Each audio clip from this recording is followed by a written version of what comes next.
Welcome to the Catapult Effect podcast. I'm Katie Wrigley, neuroscience coach and entrepreneur.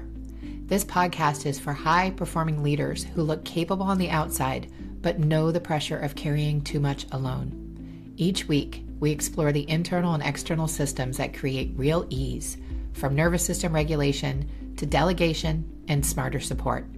If you're ready to build in a way that feels steady and sustainable, you're in the right place. Welcome back to the Catapult Effect podcast. I am your host, Katie Wrigley. Today, we are going to be talking about margin. What do I mean by margin? Margin is that space that we have available to deal with whatever is going on. Work, kids, spouse, exercise, family, whatever is on our plate.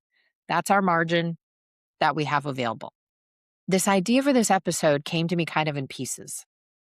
So one of my clients actually had been in a car accident earlier this year, and I didn't hear about it directly from her.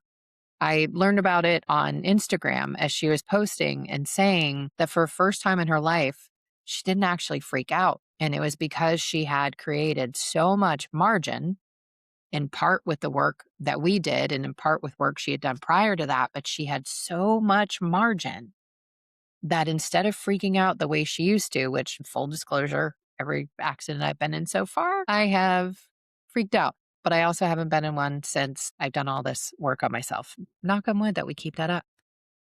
But anyway, I really took that post to heart, and I could still see the posts, like the pictures of the police and the first responders that were there, the smashed car.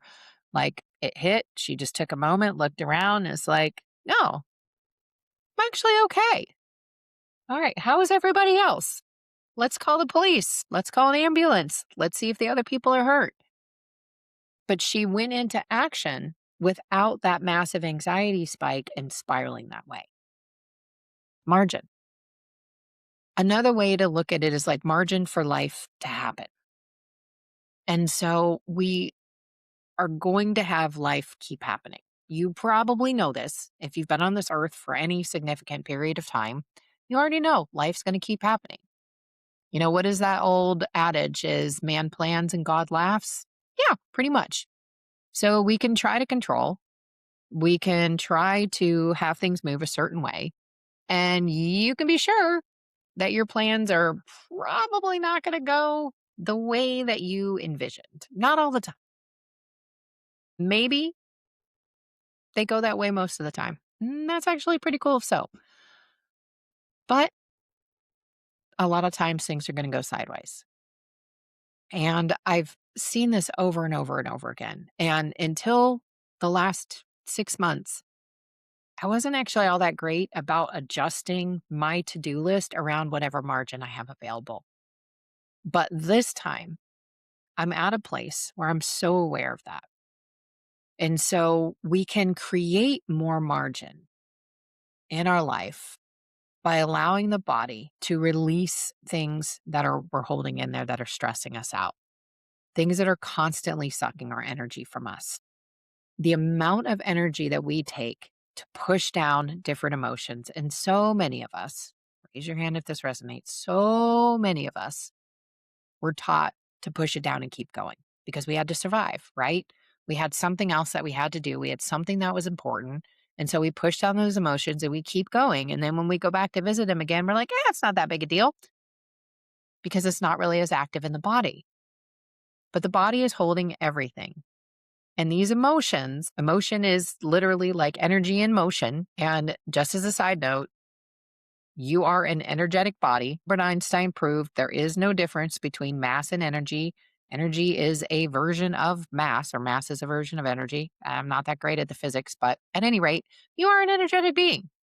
Einstein proved this. You can Google it if you don't believe me. But at any rate, all those stuck emotions, those take a lot of energy to hold down. Shame, grief, fear, guilt, anger. Anger actually tends to be a very enticing level because it's the first level of all the ones that are really draining for us, where we actually start to feel energized. So it can be really, really appealing to be in anger. And chances are, actually, not chances are, anger is never actually the primary emotion, even though it feels like it. Anger is covering either shame or fear or some derivative of them. That's really what anger is. So we can usually diffuse the anger when we get rid of the pain or the fear, whatever may be under there. But at any rate, as we clear these things up, and some of these, they may be, there's something fundamentally wrong with me. The normal emotional response to that is shame. If you're walking around with any part of you thinking there's something wrong with you have a very heavy shame pattern that is going to suck your energy. That's just the way the body works. So my client was able to give more margin because she alleviated all of this energy that had been holding her down. So she got all this extra energy back. She got all this extra margin. And as the end of 2025 wrapped up, 26 rolled in, my nervous system was in a very regulated state. It still actually is. There are some big stressors that are going on right now. There's two really big stressors actually right now. And one of them I have a little bit of control in, not much. I've done a lot of things I can already control now. At this point, it's just, okay, what happens from here? But the other one I have no control over. And it is watching someone I really love fade away in front of my eyes. And it fucking sucks. I'm just going to be honest. It's one of the hardest things I've gone through. I'm going to try not to cry. But for the first time in my life, instead of pushing it down and continuing to go, I looked at everything and said, okay, you know what? I don't have a lot of margin right now. I don't. And I looked at all the things that I have going on. My amazing clients that I get to work with, the really cool people that I get to interact with who are emailing me, my wonderful friends, my loving parents. These are all people who really matter to me. They absolutely get the most of me. But what I don't have room for right now, shit, that doesn't matter. Like if you are someone that wants to keep getting in your own way and you don't want to come in and work with me in a professional way, like I can't really help you. And I don't want to sound thoughtless to do that, but it's draining to watch someone work against themselves sometimes. And I've had a lot of people that I've seen like, hey, I know I can help you, but they don't want to help themselves. But they're still reaching out. And so I'm finding very polite ways to just let them know, hey, I'm here whenever you're ready to work on this. And then I'm just not engaging. I'm not telling them they're doing anything wrong because they're not. They're being themselves, and I want them to continue to be themselves. And it's up to them if/when they get support in their journey. It's not up to me. But I'm looking at all of the things that I'm normally trying to do and scaling way back. I'm giving myself a break on how often my house gets cleaned. And instead of doing one big cleaning, just like, this room could use a little bit, spend 20 minutes doing it versus like 2 or 3 hours doing a deep cleaning, which is what I usually do. That's just something that's not going to happen. Another thing that I usually enjoy, but it's also work and it's tiring, is gardening. And I have a beautiful yard, but the soil here sucks. It's a sand base, so it sucks all the nutrients out. Like I've got daffodils out back and they aren't even blooming anymore because the damn sand is taking all the nutrients out of them. Even though I'm putting out all the good thing on top, it's not working. So I'm like, you know what? This is something that can go because right now, in order for me to have as much margin as I can, I need to have as few things on my to-do list on the weekend as I absolutely can. And this is the same for you. We want to get the system to be able to hold as much margin as you possibly can. But life and things outside, these external stressors, they're going to adjust the amount of margin you have. And yes, I'm continuing to work through my grief around watching this person I love dearly fade away. I am continuing to meet myself with kindness and grace and love and ask for support and reach out to people who have been in similar situations who are really amazing support for me. Hopefully, you guys know who you are. I didn't ask your permission to mention your name, so I'm not going to, but I hope you know who you are because you've been so helpful to me already, and thank you. But I want you to look at your own life. And I want you to say, like, how much margin do you have? And how do you know if you have enough margin or not? If you're snapping at your kids, if you are bracing every time someone approaches you with a question, if you are having a hard time sleeping, you do not have a lot of margin. Those are all signs that your nervous system is screaming for you to release things so you can have more peace and ease inside your body. You know when that margin goes down because you're going to find yourself getting more and more irritable. You're going to have much less patience. You're going to have much less space to deal with all. So we have the inner margin.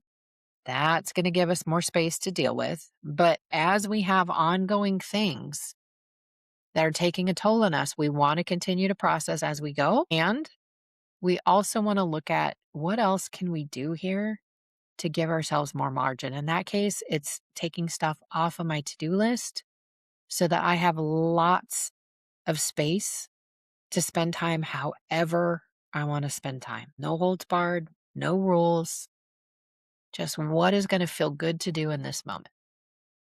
And I gave myself that last Sunday, and I wound up getting so much done all day, and I felt so good going to bed that night. And this weekend, it's Mother's Day. I want to hang out with my parents, and I have one thing planned tomorrow, but the rest of the weekend is mine. And the weekend after that, I do have a couple plans, but they're all really cool stuff. But as little as possible. And again, life's going to keep happening. I have as few plans, as few commitments outside of that as I possibly can, because that is what my nervous system needs right now. That is what I need in order to continue to show up full energy. And as a side note, I have been killing it in my sessions. I have been able to do major shifts with people so much faster, so much deeper than I had before because I am so focused on them and I have really recalibrated life and how I'm doing things around this so that I have this extra margin. That rest is so friggin' important. I can't even tell you. Anyway, thank you for listening. And I trust that this episode was helpful. And if you notice that any of these things are happening with you, snapped at the kids, easily irritated, finding yourself very easily triggered, bracing, I want you to reach out. Let's have a chat. I always put my link to book a complimentary consult with me. It is a free 45-minute call. We're going to talk about what's happening with your margin. Where are you noticing this lack of margin? Where do you feel like you're bracing? Where do you feel like you're struggling? We're going to look at how that's impacting different areas of your life, your personal life, your work life, all of the things. And then I'm going to give you a little demo of cognitive movement so you can see how fast it can change. So grab that link. Let's have a talk. I want to help you create more margin so that you're showing up fully for the people who matter the most and you're giving yourself that space. Thank you so much for joining me today. And I will see you again on the next one. And until next time, please be well. Thanks for being here on the Catapult Effect podcast. If today's episode supported you, share it with another leader who's ready to create more ease in how they build. And leave a review so more heart-led leaders can find these conversations. You don't have to do everything yourself.